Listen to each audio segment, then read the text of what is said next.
Have you ever noticed how some people apologize constantly? They say sorry when they haven't done anything wrong.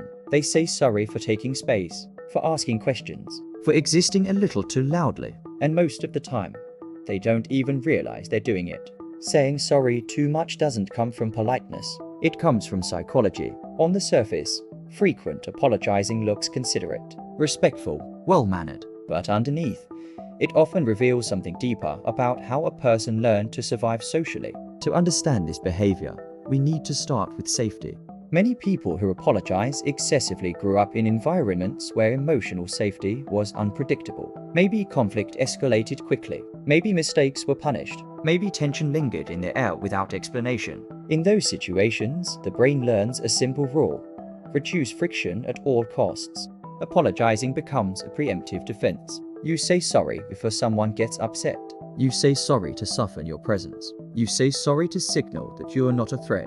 This is the first psychological layer: threat prevention.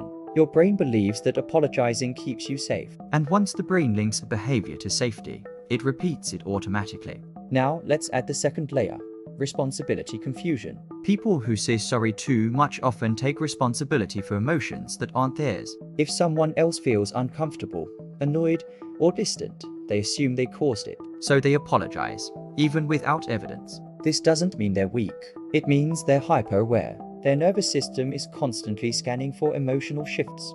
And when something feels off, they move quickly to restore balance. Apologizing feels like control. It feels like doing something. But here's the problem. Over time, frequent apologizing rewires how others perceive you. It subtly signals lower confidence, even when none exists. Not because apology is bad, but because constant apology suggests guilt without a clear reason. Now, let's talk about identity. For many people, being easy to deal with becomes part of who they are. They're the accommodating one, the understanding one, the one who doesn't cause problems. Apologizing reinforces that identity. But identity comes with pressure. Once you become the person who apologizes, not apologizing feels risky. Silence feels like aggression. Assertiveness feels rude. So you keep apologizing, even when it hurts you. This leads to the third layer: boundary erosion. When you apologize too much, boundaries blur. You apologize for having needs, for expressing preferences, for taking up time. And slowly, your brain starts associating self-expression with guilt. That's not humility. That's self-suppression. Here's a twist most people don't notice. People who apologize excessively are often not insecure. They're conditioned. They learned that harmony mattered more than truth. That peace mattered more than clarity. That being liked mattered more than being understood. So apologizing becomes a social lubricant.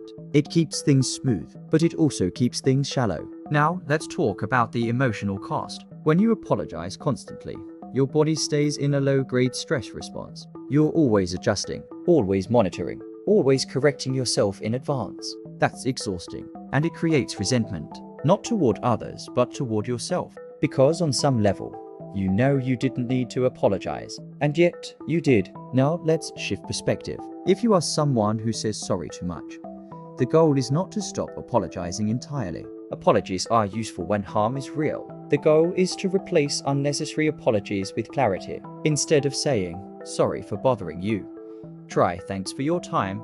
Instead of "Sorry, I'm late," try "Thanks for waiting," instead of "Sorry, this might be stupid."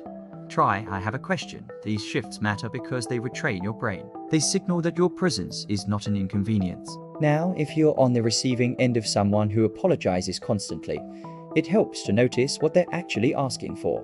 Often, they're not asking for forgiveness. They're asking for reassurance. And reassurance doesn't come from saying, "It's fine." It comes from consistency. Here's the final insight. Saying sorry too much is not about manners. It's about safety. It's what happens when a person learns that being small feels safer than being seen.